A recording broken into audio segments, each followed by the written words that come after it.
اس کو بیان کرنے والے 2 قسم کے گروہ ہیں، بلکہ 3 قسم کے گروہ۔ ایک گروہ ہے ہمارے پاس محدثین کا اور مفسرین کا۔ اب مفسرین کی اقسام ہے، پھر مفسرین کو جانے دیں۔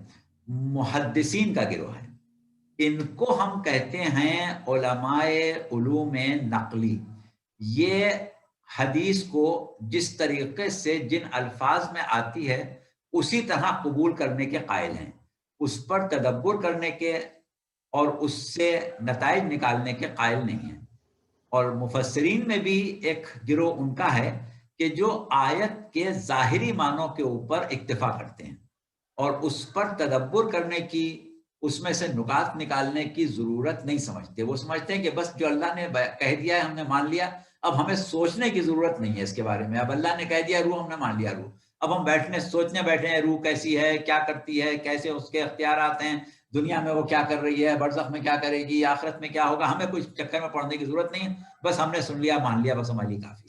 ایک گروہ ہوا ہے، اس کو ہم محدثین کا گروہ کہتے ہیں۔ ان کی گفتگو ایک الگ انداز کی ہوتی ہے۔ اس کے بعد ہمارے پاس ایک گروہ ہے متکلمین کا۔ متکلمین ہم ان لوگوں کو کہتے ہیں کہ جو علم کلام کے ماہرین ہیں، اور علم کلام جیسا کہ ابھی ہماری گفتگو ہو رہی تھی کہ کلام الہی کیا ہے، وہ پھر ایک تفصیلی بحث ہے، اس پر نہیں جائیں گے۔ علم کلام ہم اس علم کو کہتے ہیں جس میں توحید کو سمجھا جائے، اور توحید کے ذیل میں باقی کیونکہ عقائد آتے ہیں تو ان کو سمجھا جائے، اور وہاں پر تدبر اور عقلی جواز تلاش کرنے کی گنجائش نکالی جاتی ہے۔ لیکن اس وقت بھی یا متکلمین کے نزدیک بھی جو ہماری فکر ہے اس کی پرواز کو بہرحال کچھ حدود کا تعین کر کے دیا جاتا ہے کہ اس سے آگے نہیں جانا ہے۔ اس کے بعد ایک تیسری قسم ہے جو فلسفیوں کی یا حکیموں کی، جس کو ہم حکما یا فلسفی کہتے ہیں۔ اب حکما اور فلسفی جو ہیں وہ اتنا زیادہ تدبر کے قائل ہیں کہ وہ کہتے ہیں کہ جو قرآن میں اور حدیث میں ہے اس سے صرف علم الیقین حاصل ہوتا ہے، ہمیں حق الیقین چاہیے، اور حق الیقین تک پہنچنے کے لیے ہم تدبر کریں گے۔ اللہ نے ہمیں حکم دیا ہے غور و فکر کرنے کا، دماغ دیا ہے تو ہم تو کریں گے، اور اس کے بعد ہم نتائج نکالیں گے۔ ہم جو آپ سے گفتگو کریں گے اور کر رہے ہیں یہ ساری کی ساری فلسفی نقطہ نظر سے کر رہے ہیں، اور اگر ہم اس کو فلسفی نقطہ نظر سے کرنے کے بجائے متکلمین کے نقطہ نظر سے کریں یا محدثین کے نقطہ نظر سے کریں تو اس میں تھوڑی تبدیلی آ جائے گی۔ ہمارے سامعین دراصل عادی ہیں محدثین والے نقطہ نظر کے، فلسفیوں والے نقطہ نظر کے عادی نہیں ہیں، اس لیے ہمیں تھوڑا سا عادت ڈالنے کے لیے درمیان میں کام کرنا پڑ رہا ہے اور مشکل اٹھانا پڑ رہی ہے۔ تو ابھی ہم برزخ کا تذکرہ کرتے ہیں، اور اس میں ہم مکمل طور سے فلسفی عقیدے کو نہیں بلکہ کسی حد تک متکلمین یا محدثین کے بیانات اور ان کے نظریات کو بھی شامل کریں گے، اور اس کے بعد گفتگو کو انشاءاللہ آگے بڑھائیں گے۔ پھر جب سوالات ہو جائیں گے اور ہم اپنا وہ مطمع نظر بیان کر دیں گے کہ ہم کہاں سے لے رہے ہیں، تو پھر ہم انشاءاللہ اور واضح طور پر اس کو فلسفیوں کے نقطہ نظر کے بنیاد پر بیان کر دیں گے۔ تو اب صورت یہ ہے کہ ہم ہر اعتبار سے یعنی کسی بھی نقطہ نظر پر نہیں جا رہے ہیں، درمیان میں آ گئے۔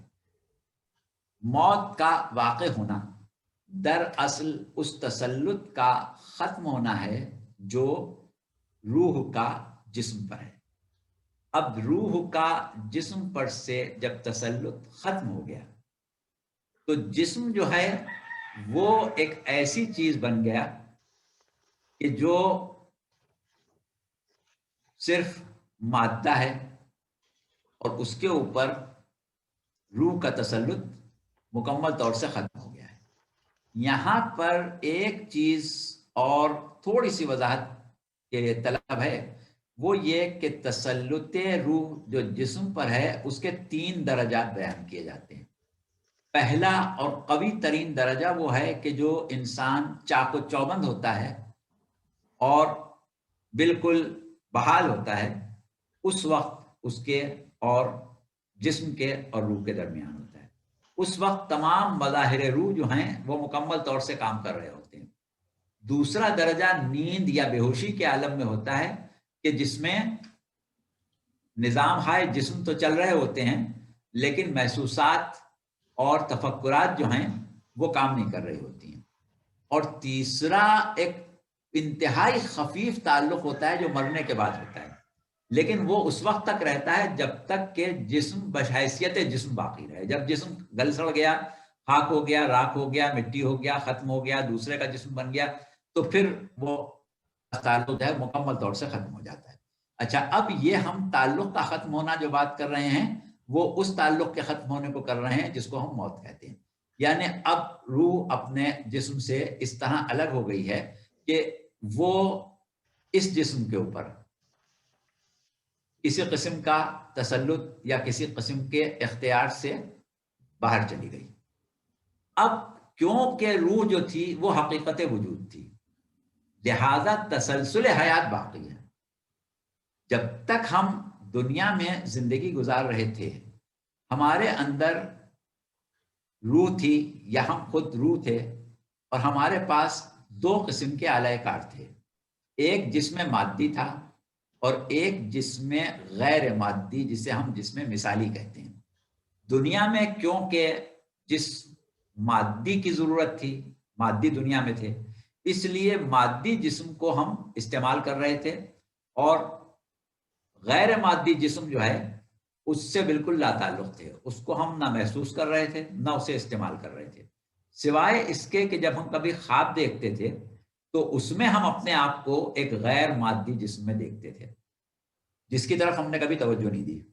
اب مرنے کے بعد اسی جسم میں ہمیں عالم برزخ میں زندگی گزارنا ہے، جس کے بارے میں امام کا قول یہ ہے کہ اگر تم اپنے جسم مثالی کو دیکھ لو یا کسی شخص کے جسم مثالی کو دیکھو تو تمہیں وہ شخص ہی نظر آئے گا، بالکل اسی کی شکل نظر آئے گی.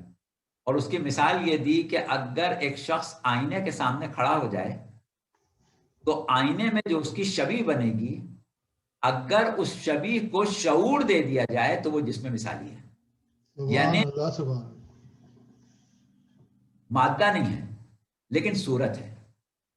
اور ایک فلسفے کا مسئلہ ہے کہ وجود جو ہے اس کا تشخص صورت سے ہوتا ہے، مادے سے نہیں ہوتا. وجود کا تشخص صورت سے ہے، مادے سے نہیں ہے.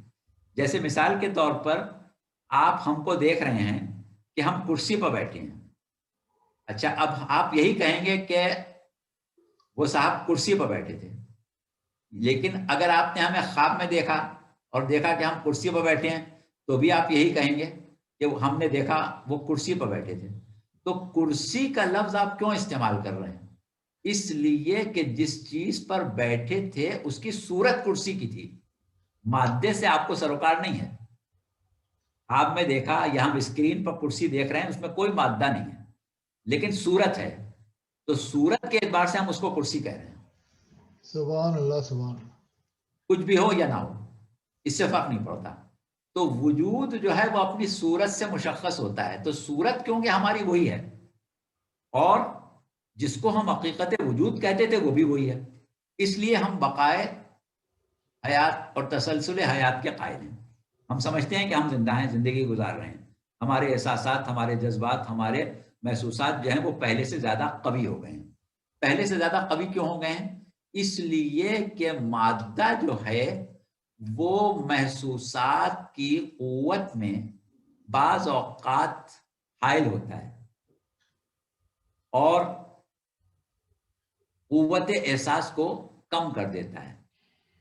اسی طریقے سے مادے اور اعصاب میں یہ صلاحیت ہوتی ہے کہ وہ کسی چیز کے احساس کو بڑھا دیں یا محسوس کریں. جیسے مثال کے طور پر ہماری زبان ہے، زبان میں یہ صلاحیت ہے کہ جب کوئی چیز زبان پر رکھی جائے تو ہمیں ذائقے کا احساس ہو جائے گا، لیکن وہی چیز ہاتھ پر رکھیں تو ذائقے کا احساس نہیں ہوگا. اسی طریقے سے زبان میں ذائقوں کی جو شدت ہے اس کے بھی مقامات قدرت نے رکھے ہیں کہ کھٹی چیز جو ہے وہ زبان کی نوک کے اوپر بہت زیادہ کھٹی لگے گی آپ کو، جبکہ زبان کے پچھلے حصے میں نہیں لگے گی.